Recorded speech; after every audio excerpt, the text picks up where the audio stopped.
Today's story is by Reddit user HorrorJunkie123.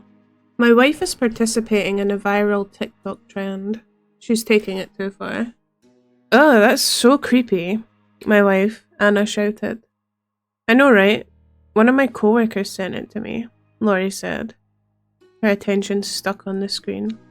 They locked eyes, malicious smirks inching across their faces. Wanna try it? Definitely, Laurie replied, as the sisters shifted their focus to me. I'm kind of scared to ask, but what are you trying exactly? Whenever those two got together, they were capable of some real mischief, and oftentimes it came at my expense. You'll see, Anna said, handing me her phone. I furrowed my brows as I sank onto the couch. I hesitantly glanced down at the screen, unsure if this was part of the ruse.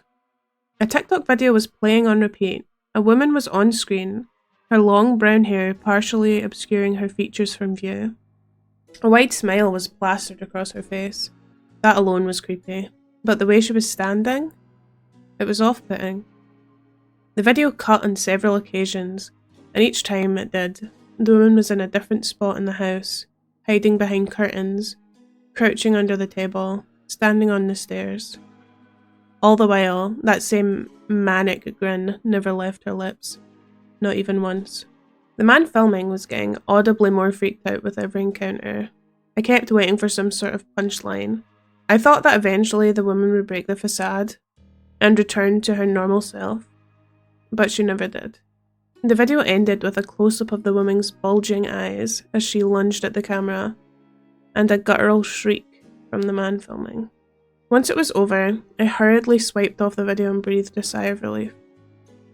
Phew, okay. I see what you're... I froze.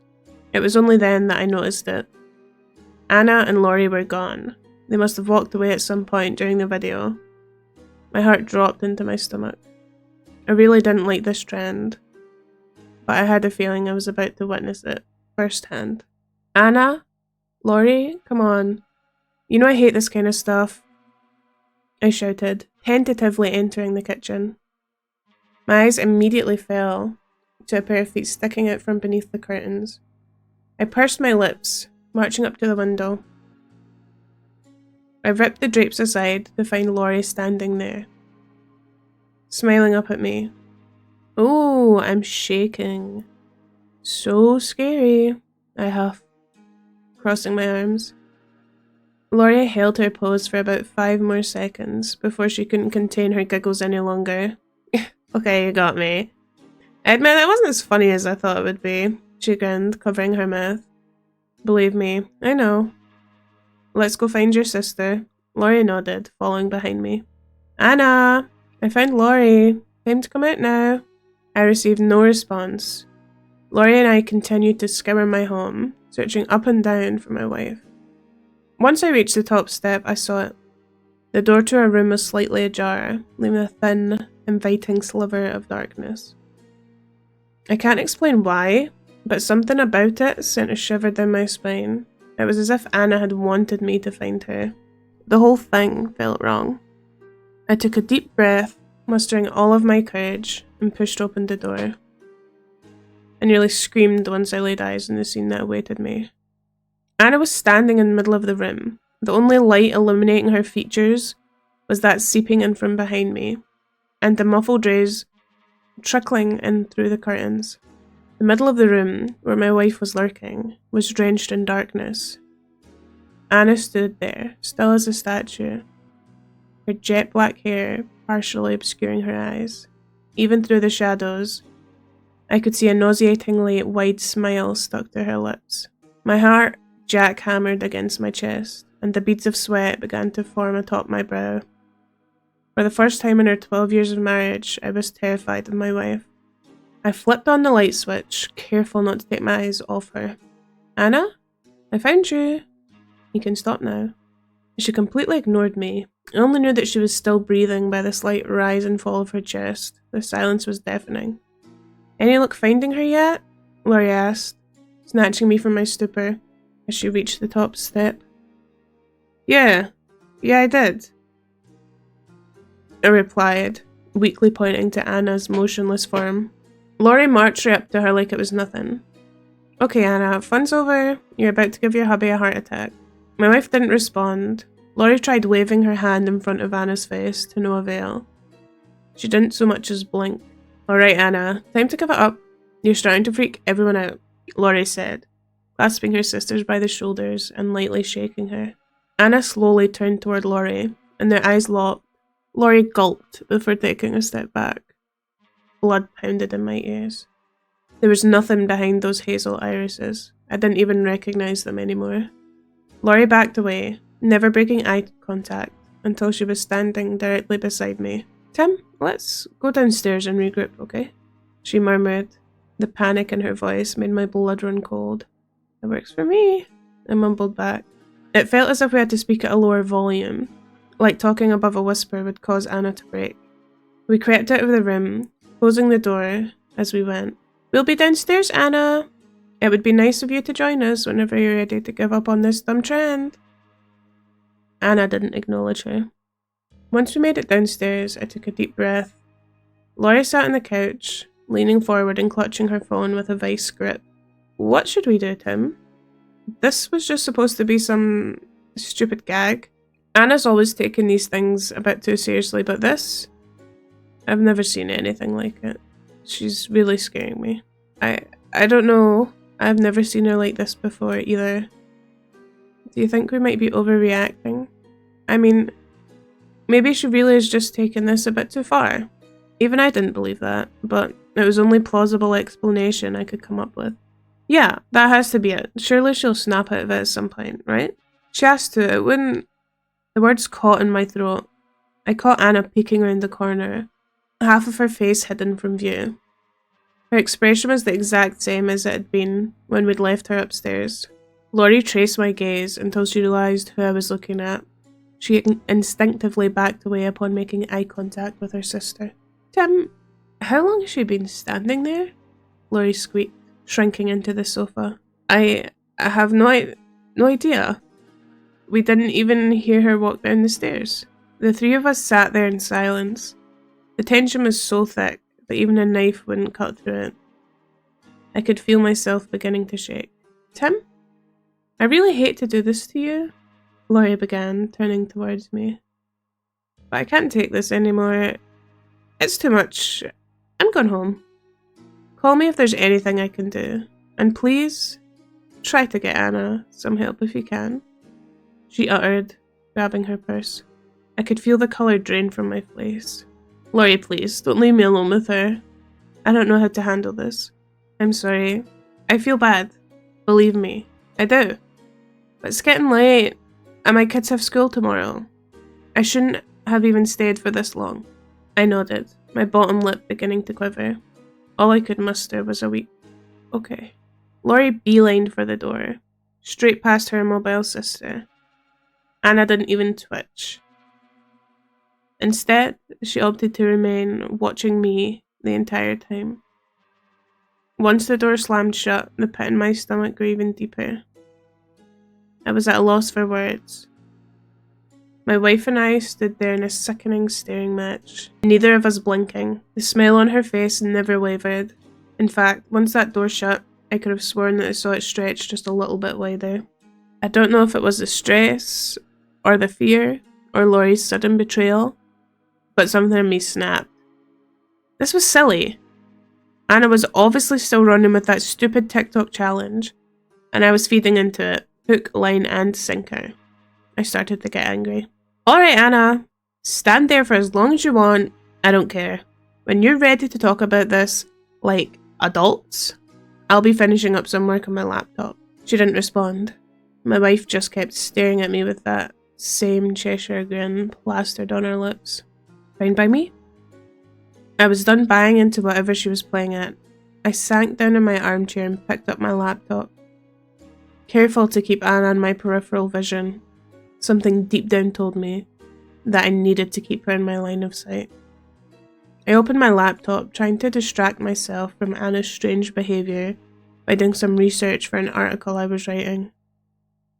But I just couldn't seem to get it together. It's almost impossible to focus on a task when you can feel someone looking at you. I sighed. 30 minutes later, and I hadn't digested a single word of anything I'd read. This was going nowhere. I was preparing to try to communicate with my stock-still wife again when I heard it. Something near the doorway skittered across the floor. I slowly glanced up to where Anna had been standing for nearly an hour. She was gone. I strained my ears, listening for anything that might clue me in as to where she went. The only sounds that I heard were my own laboured breathing and the rapid pounding of my heart. My fingers quivered. I didn't know if I had the strength to do it, but I had to know. With trembling hands, I closed the lid on my laptop just enough to see over it. I nearly screamed as it clattered onto the floor. I scrambled out of my seat and backed up until I was pressed against the wall. Anna was on all fours, frozen mid-stride. She smiled up at me again, staying still as a statue after I'd noticed her. Something instantly caught my attention. Her eyes. I'd never seen anything like them before. They were hungry, predatory, and I was their target. I failed to calm myself down as I slunk around the perimeter of the living room, careful not to break eye contact. Once I reached the stairs, I bolted up them, taking 3 at a time, until I reached the top landing. I burst into her room, slammed the door shut, and made sure that it was locked. I was safe. Or so I thought. What the hell is going on? This is insane, I said out loud, patting my pockets to try and find my phone. A sickening realization crashed over me like a tidal wave. I'd left it on the coffee table when I was working on my laptop. We didn't have a landline either. I was trapped. I began to hyperventilate and pace around the room. What was I supposed to do? My car keys were in the bowl downstairs, so even if I was able to climb out the window, I'd have to go back inside to get them. Run into a neighbour's house was out of the question. We lived on a secluded road and we didn't even know the nearest people to us. In the end, I concluded that I had no other option but to try and sleep it off and hope that my wife was back to normal in the morning. I slipped into a t-shirt and gym shorts before laying in my bed. I knew that I probably wasn't going to get a wink of sleep, but I had to give it a shot. It was the only thing I could do. I turned the lamp off, and the room was bathed in darkness, aside from the faint yellow glow trickling from underneath the door. Right before I closed my eyes, I noticed something that ensured I was wide awake. I could barely make out someone's feet blocking the light. I shuddered. How long had she been standing there? I don't want to know the answer. I suddenly heard the doorknob begin to jiggle. My heart raced like a piston, and I could feel all the blood rush from my face. How could I have forgotten? I keep a spare key stashed on the top of the door frame for emergencies. This was it. I was cornered. The door slowly creaked open. I could see the glimmer of Anna's stark white teeth through the opening. Her eyes were bloodshot, and rightfully so. I hadn't seen her blink once. I couldn't move a muscle. I was paralysed with fear, waiting for my wife to scamper across the floor and do God knows what to me, but she never did. I don't know how long we spent staring at each other. It must have been hours. That entire time, her mouth didn't so much as twitch. That twisted smile remained stuck to her lips like she was a figure in a painting. I don't know how, but eventually I must have nodded off, because when I opened my eyes again, Anna was gone. And the house was pitch black, save for the moonlight shining through the downstairs windows. I could feel it. I could feel her, like a presence looming over me. Every synapse in my brain screamed at me to stay where I was, to wait it out and pray that nothing would happen. But I couldn't.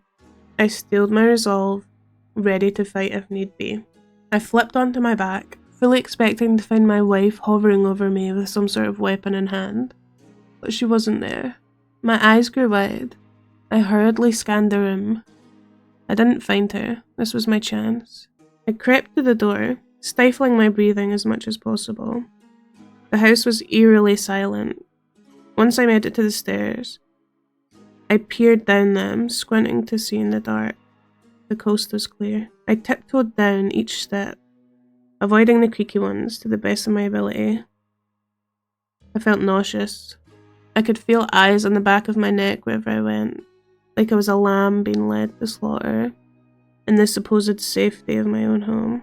Once I reached the bottom, I peeked around the corner to the living room. I immediately noticed something strange. The back door was hanging wide open, and the porch light was on. I drifted over to it like a moth to a flame, picking up my phone along the way. Nothing could have prepared me for what I saw when I looked outside. Anna was sitting on her haunches, crouched over something in the yard. Her long hair prevented me from seeing what she was doing. All of a sudden, as if on instinct, she snapped her head towards me with sickening speed. When our eyes locked, it felt like I was going to pass out. My wife was holding the carcass of a dead rat. She had devoured a large chunk of it, entrails, bones, and blood oozing out from the rear end. But that wasn't the worst part. Somehow, even while ravaging a dead animal, Anna was still smiling. My fight or flight response kicked itself into overdrive. I slammed the back door shut and raced through the kitchen as fast as my legs would carry me. Snatching my keys on the way, I shot out the door at lightning speed, not bothering to close it behind me. I leapt into the driver's seat of my Chevy, and I stepped on the gas. As my truck kicked up dust, I happened to glance in the rearview mirror. I released a horrified shriek at what I saw. Anna was standing under the garage light. She watched me leave, that wide, bloody smile still plastered across her face. I don't know where I'm going, and I doubt the cops will be of any help. I don't think Anna has technically done anything illegal, so their hands would probably be tied.